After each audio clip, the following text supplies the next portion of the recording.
Hey everyone, I'm Jason, and this is your commentary on Exodus chapter 12. The Lord spoke to Moses and Aaron in Egypt. He said, "From now on, this month will be your first month. Each of your years will begin with it." Now, chapter 12 goes over the last of the plagues, and God's delivering the Israelites out of Egypt. And so this is going to be a pivotal moment for them. It's going to be the Passover for the Israelites. Speak to the whole community of Israel. Tell them that on the 10th day of this month, each man must get a lamb from his flock. A lamb should be chosen for each family and home. Suppose there are not enough people in your family to eat a whole lamb. Then you must share some of it with your nearest neighbor. You must add up the total number of people there are. You must decide how much lamb is needed for each person. The animals you choose must be males that are a year old.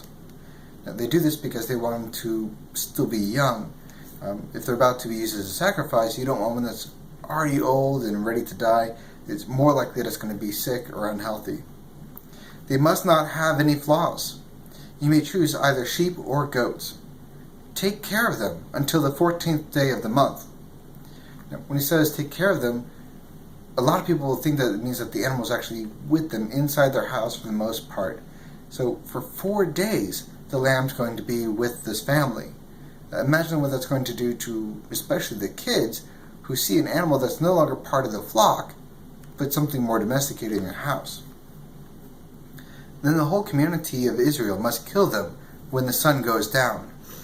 Take some of the blood, put it on the sides and tops of the door frames of the houses where you eat the lambs. So there's probably an emotional attachment with these lambs at this point. And then God's telling them to kill the lamb and to actually use its blood up the door frame and on top of the door as well, covering the entryway. That same night, eat the meat cooked over the fire.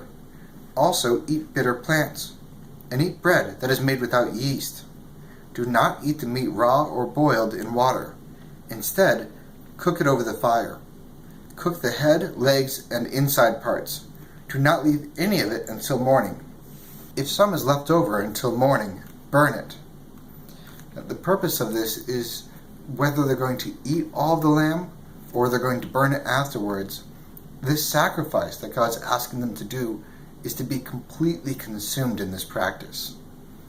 Now, whether it was earlier with the choosing of the lamb from your own flock, or having enough lamb just for your family, just for your purposes, or taking the blood and putting it over the door frame, all of these actions are, personal actions. It's ones that the individuals themselves will do. Later on, we'll come across all the other different types of sacrifices that are going to be done by priests, by someone else. But the Passover isn't something that's supposed to be administered by someone else on your behalf.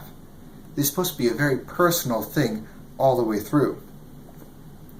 Eat the meat while your coat is tucked into your belt. Put your sandals on your feet. Take your walking stick in your hand. Eat the food quickly. It is the Lord's Passover. Now, they're supposed to have the coat on and the sandals on because tonight is the night where the Passover is going to occur, and the people have to be ready to go. There's not much time. As soon as the Passover happens, they're going to be kicked out of Egypt. That same night I will pass through Egypt. I will strike down every oldest son. I will also kill all the male animals that were born first to their mothers. And I would judge all the gods of Egypt. I am the Lord. See, here he reiterates that all the plagues were for the purpose of judging the different gods of Egypt. The blood on your houses will be a sign for you. When I see the blood, I will pass over you.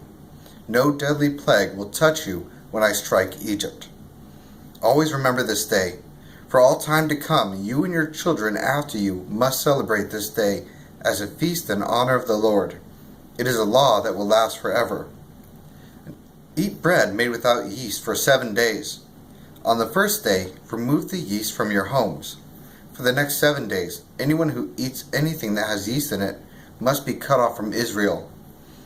On the first and seventh days, come together for a special service. Do not work at all on those days. All you are allowed to do is prepare food for everyone to eat. Celebrate the feast of unleavened bread. I brought you out of Egypt on this very day like an army on the march. It is a law that will last for all time to come. In the first month, eat bread that is made without yeast. Eat it from the evening of the 14th day until the evening of the 21st day. Now, on the 10th day is when they went out and they got the lamb from the flock. They had it for 4 days, and on the 14th day, they killed the lamb. At this point in time is when they cut out the yeast from the 14th day until the 21st. For 7 days, do not let any yeast be found in your homes. Anyone who eats anything that has yeast in it must be cut off from the community of Israel. That applies to outsiders and Israelites alike. Do not eat anything that is made with yeast. No matter where you live, eat bread that is made without yeast. The yeast here is a symbol for a sin. It's not literal sin. It's just a symbol of it. Specifically, when you add yeast into dough, it gets into it and then it rises. There's no way to take the yeast out once it gets in there. And Jesus actually mentions this in the New Testament about the importance of cutting it out completely, because a little bit of yeast will get into the entire batch. In the same way, a little bit of sin in our life will just continue to grow. So we're commanded to get rid of anything that causes us to sin, to cut it off completely. We'll actually see this come true when they move into the Promised Land. They don't get rid of the foreign gods and the foreign cultures. So they actually intermarry, and it causes so many problems for the Israelites that keep pulling them away from God because of sin. Then Moses sent for all of the elders of Israel. He said to them, "Go at once. Choose the animals for your families. Each family must kill a Passover lamb. Get a branch of hyssop plant. Dip it in the blood in the bowl. Put some of the blood on the top and on both sides of the door frame. None of you can go out the door of your house until morning. The Lord will go through the land to strike the Egyptians down. He'll see the blood on the top and sides of the door frame. He will pass over that house. He won't let the destroying angel enter your homes to kill you." This is similar to Noah's Ark with the flood. The flood was God's wrath that came over the earth. If you were inside the ark, then you were protected. In the same way, the wrath of God is about to come into Egypt. And if you're inside the house that has the sacrificial blood over it, then the wrath will pass over you.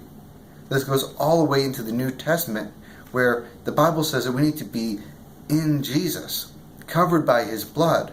This is what baptism is. It's a symbol of being inside, and that God's wrath will then pass over us. Obey all of these directions. It's a law for you and your children after you for all time to come. The Lord will give you the land, just as he promised. When you enter it, keep this holy day. Your children will ask you, "What does this holy day mean to you?" Tell them, "It's the Passover sacrifice in honor of the Lord. He passed over the houses of the people of Israel in Egypt. He spared our homes when he struck the Egyptians down." Then the people of Israel bowed down and worshipped. They did just what the Lord commanded Moses and Aaron. At midnight, the Lord struck down every oldest son in Egypt. He killed the oldest son of Pharaoh, who sat on the throne. He killed all the oldest sons of prisoners who were in prison.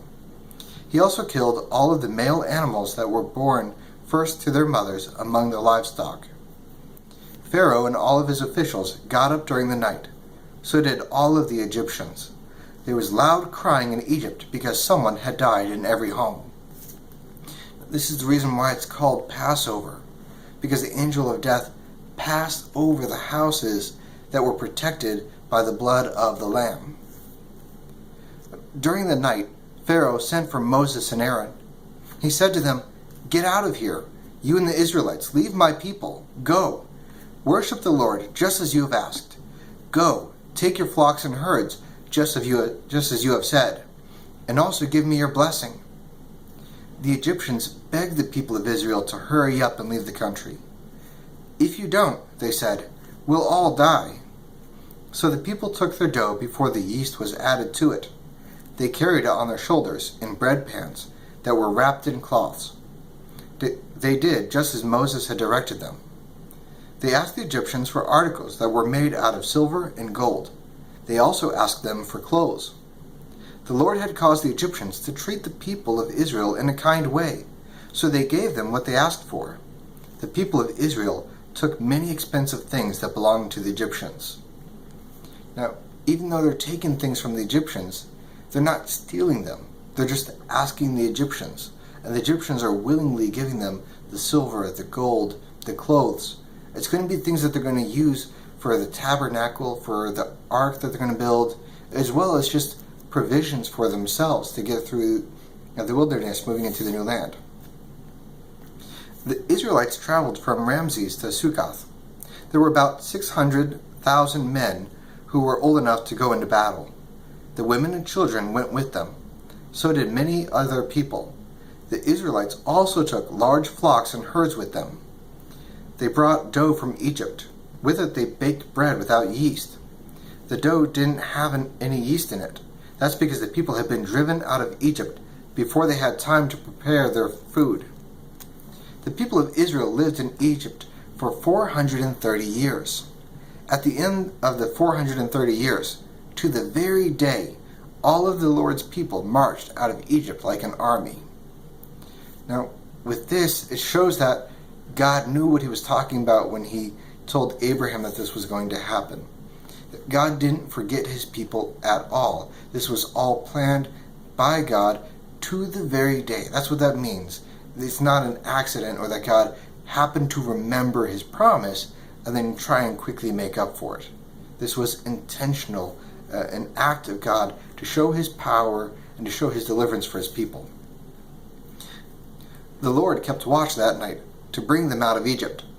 So on that same night, every year, all of the Israelites must keep watch. They must do it to honor the Lord for all time to come.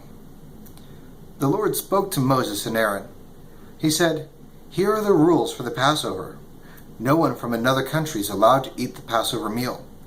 Any slave you have brought is allowed to eat it after you have circumcised them. But a hired worker or someone who lives with you for a while is not allowed to eat it. It must be eaten inside a house. Do not take any of the meat outside. Do not break any of the bones." This is also another foreshadowing.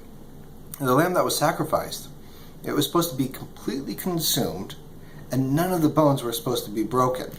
That plays a very important role in the New Testament when it comes to the crucifixion. The whole community of Israel must celebrate the Passover. Suppose an outsider who is living among you wants to celebrate the Lord's Passover. Then all of the males in that home must be circumcised. After that, the person can take part, just like an Israelite. Only males who are circumcised can eat it. The same law applies to Israelites and outsiders who are living among you. Now, in this passage, we learn that the Israelites didn't exclude people from being amongst them. However, at the same time, they also didn't compromise their beliefs and their culture. All of the people of Israel did just what the Lord had commanded Moses and Aaron. On that very day, the Lord brought the Israelites out of Egypt like an army on the march. Well, that's it for our commentary on Exodus chapter 12. Thank you so much for joining me, and I will see you guys next time.